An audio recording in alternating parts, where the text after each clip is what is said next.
Ricardo Vázquez Kunze, Carlos Tapia y Nicolás Lynch, sobre los cambios en la Cancillería y bueno, también sobre algunos otros temas de actualidad. Por ejemplo, ayer hubo una pequeña trifulca en el Congreso luego de que la Comisión de Fiscalización decidió no investigar a Alejandro Toledo por el boom inmobiliario. Pues vamos a ver una nota en la que se muestra la pelea, la discusión entre Martín Belaunde y Alejandro Aguinaga, porque bueno, como estaba previsto, Alejandro Toledo fue convenientemente blindado. Dice el debate. Gamarra, Gutiérrez. Esto es ilegal, todos tienen derecho a hablar, presidente. Los gritos y reclamos enfurecidos eran la reacción ante un blindaje político que se cocinó desde temprano.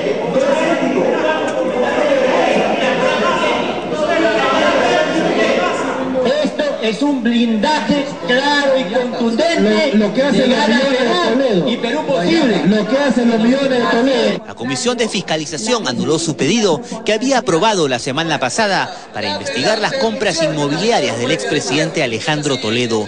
Todo gracias a una propuesta del congresista de Perú Posible, Mariano Portugal, quien por azares del destino tuvo que presidir la comisión. Presidente, blindaje al garante, presidente, blindaje al garante, presidente, blindaje al garante, presidente. Es una vergüenza que dirija la sesión así si su líder es el que está cuestionado. Presidente. Eso es antiético. Presidente. Está el vocero de Perú Posible, el que presenta la reconciliación para que no se investigue. Ahora preside la Comisión de Fiscalización. ¡Qué vergüenza! La propuesta fue respaldada por Gana Perú y rechazada por los demás miembros de la oposición, quienes se retiraron sin votar. Los que estén en contra, si más se levantan la mano. En contra del presidente, no hay votos en contra, los que se abstengan. La sesión estuvo caliente desde temprano, el debate casi se fue a las manos. Yo lamento que haya gente que en el pasado eran zares anticorrupción y que por un problema de amnesia, hoy día protejan lo que podría ser una gran corrupción en el Perú y que no se quiere investigar. Eso es lo que lamentamos, presidente. Yo estaba en uso de la palabra. Yo le ruego que señor, no haga ese tipo de comentarios. Perdóname. Porque yo podría ser otro. Una alusión, pero yo no. Otro por lo que le no estoy le damos la palabra, señor. Recoge la realidad. No había ningún tipo de irregularidad. Gracias, presidente. Bien, ¿quién tiene la palabra? Congresista Becerril. La bancada fujimorista adelantó que pedirá la nulidad de la sesión.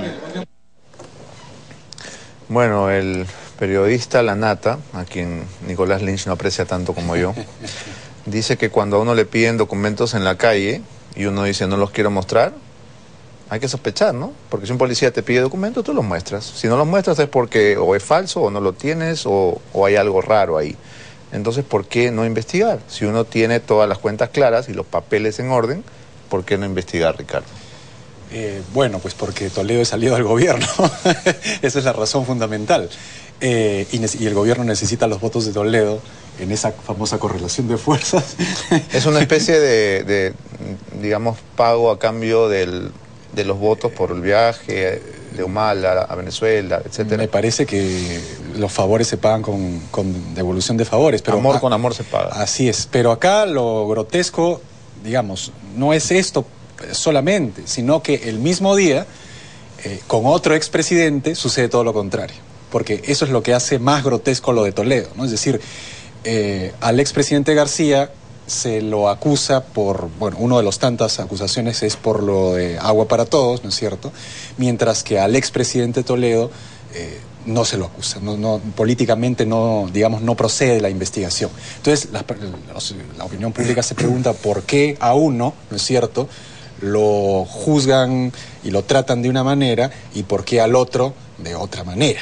Entonces, cuando García dice que es como argumento, ¿no es cierto?, que es una conspiración política en su contra y la conspiración tiene como objeto inhabilitarlo, las personas comunes y corrientes que están viendo el programa pues van a decir, bueno, no le falta razón, ¿no?, porque finalmente es el único que termina siendo puesto, su cabeza termina siendo puesto en el tajo, mientras que a Toledo, que digamos tiene una situación bastante controvertida con lo de la suegra, que como tú dices, si no tuviese nada que temer, no habría motivo por el cual no se ha investigado, simplemente se lo salva. Entonces, en esa, digamos, imagen, García sale, creo yo, ganando, Toledo perdiendo, pero finalmente lo que pasa es que la imagen de Toledo como líder anticorrupción termina despintándose, ¿no? Porque lo terminan salvando, digamos, por una devolución de favores. Carlos, esto que dice Ricardo quizás debería ser considerado por el gobierno con esta imagen de lucha anticorrupción que quiere mantener, porque de hecho el procurador Julio Arbizu, por ejemplo, es sumamente severo con algunos, los fujimoristas y los apristas, pero con otros no, a Toledo no lo investiga. La prensa más proclive al gobierno la tiene en su portada, por supuesto, Alan García acusado por Agua para Todos. Muy bien, pero ¿por qué no medir a todos con la misma vara? Claro, bueno, lo que citas de la primera también debería ser contrapuesta con lo que dice el Comercio, ¿no? ¿Qué dice el Comercio?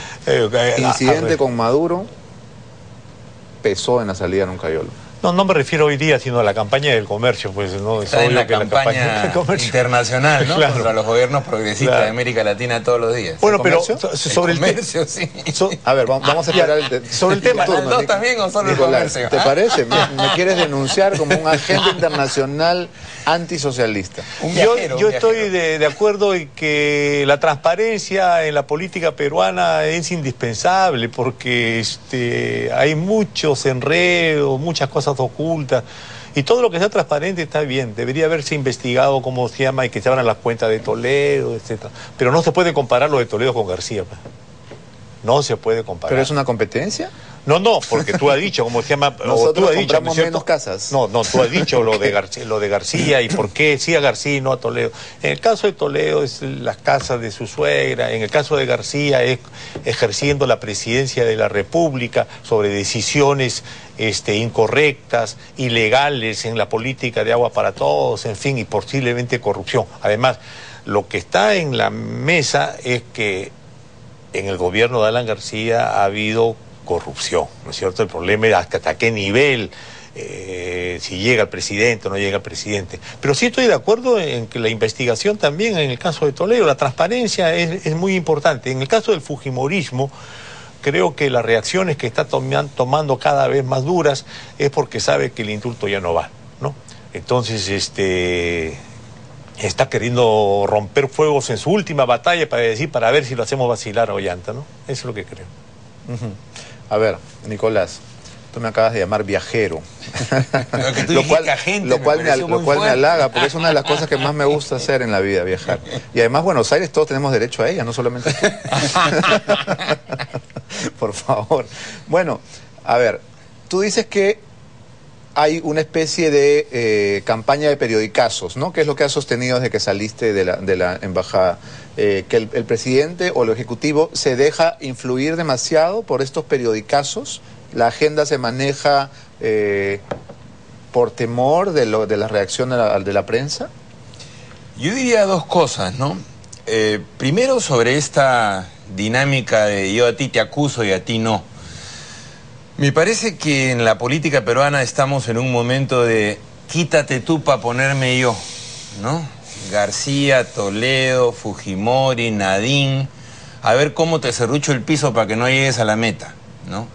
Sería bueno que opinaran sobre política nacional, discutiéramos sobre política exterior, qué falta para ganar en La Haya, qué hacemos con esta cifra de pobreza última que se ha anunciado, etcétera, etcétera, etcétera. De salud. Que el tema fuera sobre políticas públicas y que saliéramos de la dinámica de quítate tú para ponerme yo y qué investigación te saco. Ahora, las denuncias de corrupción ha sido mi posición siempre, tienen que investigarse todas. Y aquí paso al tema de la campaña internacional. El problema es el uso que se les puede dar. Eso es lo complicado y lo preocupante. Respecto de las denuncias que hay sobre Cristina Kirchner y antes sobre Néstor Kirchner, por supuesto que deben ser investigadas. De hecho, no sé si son 2 o 3 juzgados en Buenos Aires, ¿no?, que están en este momento procesándolas. Y está bien que así sea, ¿no? Felizmente en ese país la Contraloría está en manos de la oposición y la relación entre el Poder Judicial y el Ejecutivo es tensa, lo cual permite un mejor equilibrio de poderes. El problema es cómo se usa esto, el tema de las elecciones en Venezuela, el incidente con el embajador del Ecuador, para levantar una determinada agenda política y denunciar, en lugar de discutir el contenido de lo que hacen, a los gobiernos progresistas de América Latina por supuestos o reales, habría que ver, escándalos de corrupción. Y el comercio se caracteriza por lo que he llamado periodicazos. Era un periódico serio, lo hemos conocido en nuestra niñez y juventud como un periódico que argumentaba desde posiciones conservadoras, largos editoriales de don Luis Miró Quesada, etc. Ahora se parece a Última Hora, el vespertino de la prensa de hace 30 años. ¡Juá, juá, juá! 2, 3, 4, 5 periodicazos. Claro, al Grupo El Comercio de control el 40% de los medios de comunicación aproximadamente en el Perú. ¿Quién se le resiste? El presidente Humala ha resultado débil frente a los periodicazos. Lo hemos visto virar, no solo del Comercio, también de otros periódicos de menor tamaño. Pongamos algunos ejemplos. ¿Repsol? Bueno, no solo Repsol, vamos un poco más atrás, ¿no? La manera como se trató al gabinete Lerner, el asunto de Conga y todo el tema de la inversión minera, que ahora está teniendo un último coletazo con eso de que dicen que las comunidades andinas ya no son indígenas. Francamente, parece que no hubieran ido a la universidad, ni estudios generales han aprobado. Bueno, si hacemos un poco de análisis de medios, la portada de hoy, incidente con Maduro, pesó en salida de Roncayolo, es en realidad una opinión. Porque no es un dato comprobable. Pero ¿no? Es una opinión que está encadenada a otras varias portadas opinión. Por eso, ¿no? te estoy dando parcialmente la razón. Que el incidente con Maduro haya pesado en la salida de Roncayolo es una interpretación, no es una información. Pero sobre Maduro, que es presidente de Venezuela, al cual el Comercio cuestiona, sumándose a una campaña internacional, y veamos quién está detrás. La Sociedad Interamericana de Prensa. ¿Qué es la Sociedad Interamericana de Prensa? Un sindicato de dueños de medios de comunicación. Curiosamente, que reparte paquetes en distintos países de América Latina, que reproducen los periódicos. Paquetes de información. Nunca me han repartido ningún paquete a mí. Pero a mí no me ha tocado. Hasta pero ahora en los últimos 3 o 4 días lee El Comercio y después lee La República y prácticamente dicen lo mismo. Ya, eso está copiado de algún sitio. Y el Grupo Clarín, para el cual trabaja el periodista La Nata, es también miembro del mismo sindicato de dueños de periódicos y medios de comunicación, ¿no? Claro, pero tú estás trabajando la hipótesis de una conspiración internacional, pero lo cierto es que la elección de Venezuela, Nicolás, es cuestionable para cualquier observador más o menos experimentado. Entonces no es que el dueño de este canal con el dueño del Clarín y el dueño de no sé qué periódico de Colombia se han juntado y han decidido atacar a Maduro, sino que la elección en Venezuela ha sido por lo menos cuestionable, ¿o no? A partir de lo que este microclima derechista limeño ha desarrollado. Por supuesto que sí. Pero no somos los limeños lo que estamos cuestionando la elección. Un microclima que no existe en Arequipa, ni en el Cusco, ni en Piura. Y si tú vas a Sao Paulo, Bogotá, Chile, Buenos Aires, puedes ir por el internet en este momento. Te das cuenta que el cuestionamiento tal cual se ha desarrollado acá, alentado por un lobby de exilados venezolanos que viven en Lima. Acá no hemos bendecido a Maduro. Maduro ha venido acá para que lo bendigan. Es lo contrario. Si tomo tu Maduro palabra, necesitaba Lima para legitimarse. Si tomo tu palabra bendecido, ha sido una reunión de presidentes de UNASUR que pudo suceder en Río de Janeiro, en Bogotá o en Santiago de Chile. Sucedió en Lima. No es que en el Perú, en la opinión pública peruana lo ha bendecido. No, eso no es cierto. No le serviría para nada. Una reunión de presidentes de UNASUR, ¿no? Lo que existe es una campaña, reitero, ¿no?, contra los gobiernos progresistas de América Latina. ¿Por qué? Porque levantan la bandera de la independencia nacional, porque redistribuyen el ingreso. Comparemos cifras. Nosotros tenemos 10% pero hablemos de personas. empleo con derechos. Incluso, Argentina tiene 65, Venezuela encima de 50. Nicolás, pero resultados. Mira, a mí me sorprende que una persona brillante como tú defienda a un señor que habla con pajaritos, como Maduro. Ya pues. Piensa cuál es el pajarito que te informa a ti. Ya no me acuerdo. Piensa cuál es el pajarito que te informa a ti.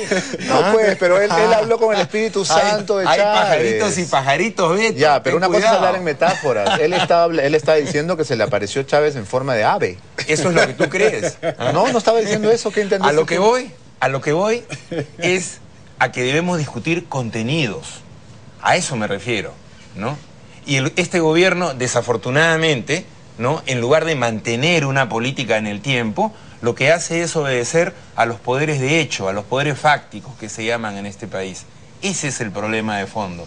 Entonces, tenemos un gobierno que no tiene guía propia, que se mueve sobre la base de las presiones de los demás. Lo acabamos de analizar en política exterior, ¿no? Y eso es lo grave, es lo preocupante. Sobre todo cuando estamos a puertas de un asunto tan sensible para este país como es la Haya. Pero lo que estás describiendo tú es un país en el cual los grandes dueños de los medios de prensa controlan todo y el presidente es un monigote. ¿Eso es lo que nos estás diciendo? Yo lo que digo es que en el Perú, como en otros países de América Latina, hay un oligopolio mediático, donde hay grupos que tienen monopolios en determinado tipo de medio y que tienen propiedad cruzada. Ambas cosas, monopolio y propiedad cruzada, los mayores atentados, según la UNESCO, a la libertad de prensa en el mundo en este momento. Te pongo un ejemplo de propiedad cruzada, La República. Así es. ¿Tú lees La República? Por supuesto que sí, también leo El Comercio, porque tengo que estar informado. Creo, ¿no? Y la propiedad cruzada es un grave atentado a la libertad de expresión. Entonces La República debería solamente tener La República y no tener Canal 4. Como es en Estados Unidos. Ok. Como es en Estados Unidos. La propiedad cruzada, ¿no?, inhibe la libertad de expresión. ¿Por qué no vamos a ese debate, por ejemplo? Vamos, yo voy feliz. Me parece muy importante. Eso es lo que está sucediendo en Argentina. Se ha aprobado una ley que prohíbe el monopolio y la propiedad cruzada. Te pongo un solo ejemplo. Tú vas a Sao Paulo, te sientas y en la televisión tienes programas políticos con conductores de izquierda y programas políticos con conductores de derecha. ¿En el Perú tienes algún programa con conductor de la izquierda en los últimos 20 años? Ninguno, ¿no es cierto? Entonces, déjame pensar. En términos de pluralismo político, ¿cómo estamos? En cero, pues, Beto. ¿Ah? En el resto de América Latina hay más pluralismo político. Hay de uno y otro lado opiniones. ¿Raúl Vargas no es de izquierda? ¿De cuál izquierda? Gastronómica. Vamos a una pausa y ya regresamos, Carlos.